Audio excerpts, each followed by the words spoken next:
Hi guys, this is Ashley back with another video. Before we get into the video, like, comment, and subscribe to the channel. So a lot of people have been asking me, do I believe that Lil Kim and Foxy will eventually make up? And yes, I do believe that. Even though things have gotten physical between them in the past, it's been like that with a bunch of different artists. Jeezy and Gucci, Meek allegedly tried to run up on Drake in 2016 or 2015 when they were beefing. And then he came online and was complaining that Drake has security, which made no sense because Drake is a superstar. Of course, he's going to have security. So I do believe that, Lil Kim and Foxy can, bury the hatchet because Lil Kim wants to have the most successful era. Last time she only sold 1,000 copies. So now she's trying to go a different route. She knows that if she makes up with Nicki and, Foxy, it's going to cause attention. People are going to talk about it. It's going to increase sales. If she makes up with Nicki, then the Barbs are going to start supporting Lil Kim. Okay? It's all about, trying to profit off each other. Okay? That's why she wanted to do the verses with Nicki Minaj, because she knew it was going to break the internet, okay? And she was going to get a bag for it. Now, it would have been better for her to do the verses with Foxy, but Lil Kim thinks that she can beat Nicki Minaj in the verses. And that's why she wanted to do the verses with Nicki Minaj instead of Foxy, because Foxy is too close to competition. She feels as though she can win against Nicki Minaj, and that's why she wants to do the verses with Nicki, because she feels like she got more classic records. So let me know what you guys think about that. If you guys think that Lil Kim and Foxy will make amends. Listen, if Monica and Brandy can, Jeezy and Gucci, Meek and Drake, I definitely believe Lil Kim and Foxy can make amends. Who wants to beef with somebody forever? Eventually, you're going to have to bury the hatchet and move on from the situation, especially if time has passed, okay? Because how long has it been? Like 20 years, 25 years? Okay, so I think Lil Kim wants to have the most successful era and get the people talking, okay? And try to profit off these industry relationships, okay? Let me know what you guys think.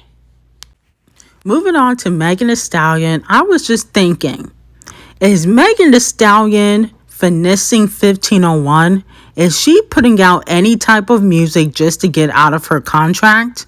Now, I seen a few comments saying that, under my last video, and that could be the case. She may be trying to finesse 1501, putting out the same rinky-dinky old music, making sure that it really doesn't do too well. And then, she's going to put out some really good hits when she gets under another label and get out of her 360 deal.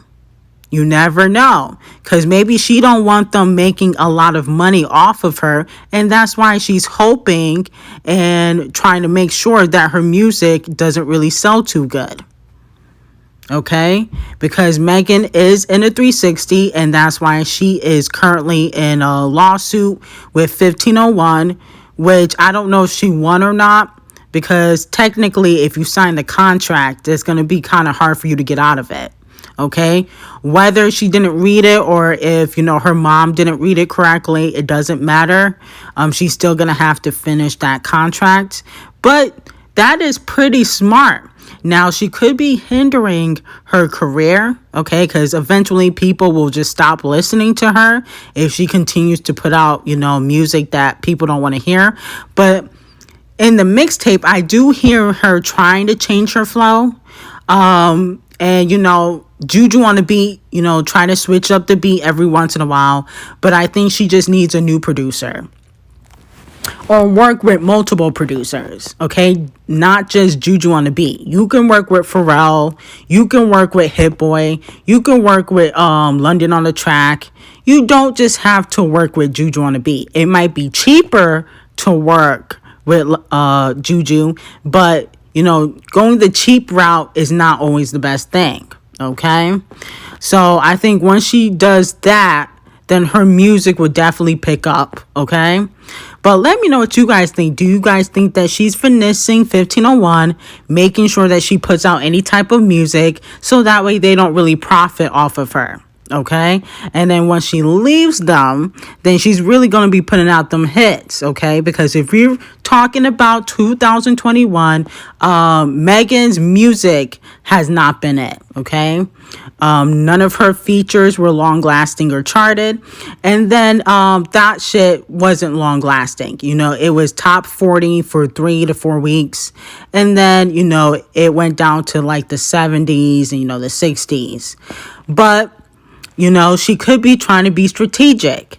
And let me know if you think her mixtape will do well. I feel like the Kitty Cat record is a fan favorite. That was one of the songs I liked. Moving on to SAWEETIE, I did watch her Sex Unzipped show on Netflix. Basically, that show is about a bunch of experts giving people advice on what they should or should not do in the bedroom. And I'm going to be honest with you, it was a little cringy and it is long, so I only watched like 10 minutes of it. But I feel like Megan or Cardi would have been a better host for this type of show. I feel like, SAWEETIE's a little bit bougie, okay? But, she did give, her advice on what you should or should not do in the bedroom. So she's trying. And I understand she has to kind of keep her face out there. But I don't think that this show is a good fit for her. And I don't really think that this show has any longevity. I would not be shocked if this show gets canceled. Okay, because who really wants to watch a show like this? I mean, it's not my cup of tea, but maybe you guys will like it. You never know. I feel like, Cardi B would have been a better fit. She's a little bit more entertaining than SAWEETIE. I feel like hearing SAWEETIE talk a little bit is kind of boring. Or maybe even Carisha. Carisha and Santana should have done that show. They should have hosted, but they're not as big as a SAWEETIE. Okay. SAWEETIE, she's been getting all these commercial deals, so I understand why they chose her. But I do not recommend her staying on that show. I don't think it's going to be beneficial for her. I think she needs to do a different type of show. But it is good experience for her to get her name out there, since musically she's not really making a lot of noise. Okay. So she has to do, the commercial deals and stuff like that. Okay. To keep her name out there. Anyway, like, comment, and subscribe to the channel, and have a great day.